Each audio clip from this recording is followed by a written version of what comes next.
I now give the floor to the representative of the Russian Federation.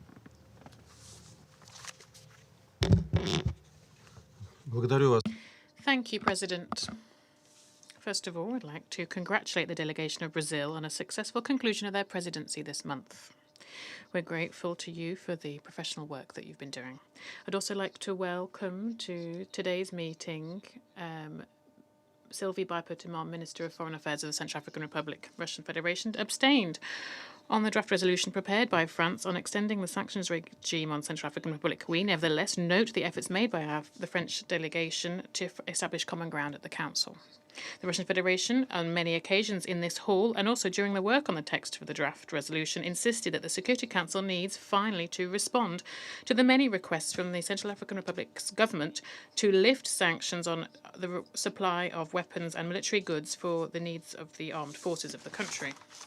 In October last year, the President of the Central African Republic, Touadéra, again, not for the first time either, made a personal appeal to the wisdom of the Security Council and called for a lifting of the arms embargo, which is hindering the fight against illegal armed groups.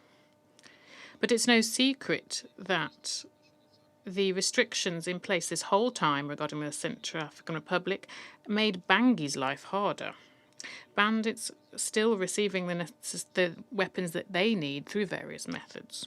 In June last year, the president of Angola, João Lourenço, in his capacity as chair of the ICGLR, came to New York and spoke at the Security Council to support the Central African Republic. The African Union has also on many occasions unanimously and clearly set forth its own position, calling on the Security Council to lift the embargo so that the national security and defence forces of the Central African Republic can effectively fulfil their constitutional mandate to protect the country and its people. The voice of African countries again went unheard, despite the fact that in this room we've heard many promises to take into account the views of regional organisations in our work. The situation once again reaffirms the importance of strengthening African solidarity on a whole range of issues of ensuring security around the continent. It is concerning that discounting the views of Africans regarding full lifting of the sanctions is, in our view, a trend in recent times. This was the case with South Sudan, DR Congo, and yet again the Central African Republic. Why? The countries who advocate for keeping these sanctions regime believe that they know the situation better than the African Union. Here we see that mainly Western states are trying their best to maintain political leverage using the important tool of the international cooperation with sanctions mechanisms of the Security Council for their own opportunistic purposes. We don't believe that this is a constructive approach, inter alia, to ensure effectiveness of the sanctions regime.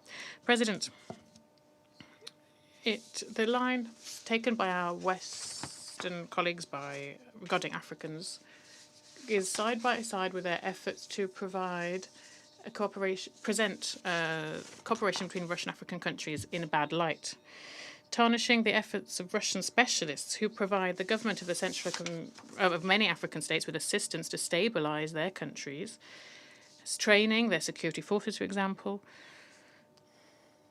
This is real assistance on the ground and not advice and moralizing that we hear from other continents. We see in some capitals in the West statements that the policy of Russia in Africa is allegedly not focused on benefiting Africa, or that our actions allegedly are malign. This is clear attempt to turn the countries of the continent against Russia.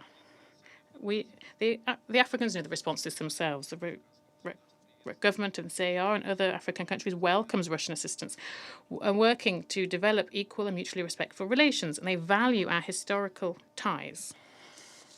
President, it is clear that the Security Council should review its attitude towards the situation in the Central African Republic. Today's resolution that we adopted, in our view, does not fully do the job of stabilizing the situation in this country. We can all see that since 2013, when the sanctions regime through the UN was imposed, the situation has substantially changed. The move to a notification regime here is something we see an important but tardy step. We're convinced that a suitable way to address the current situation would be at the Security Council to abolish any forms of sanctions on the efforts of a sovereign state to ensure their own national security. Thank you. I thank the representative of Russia for his statement.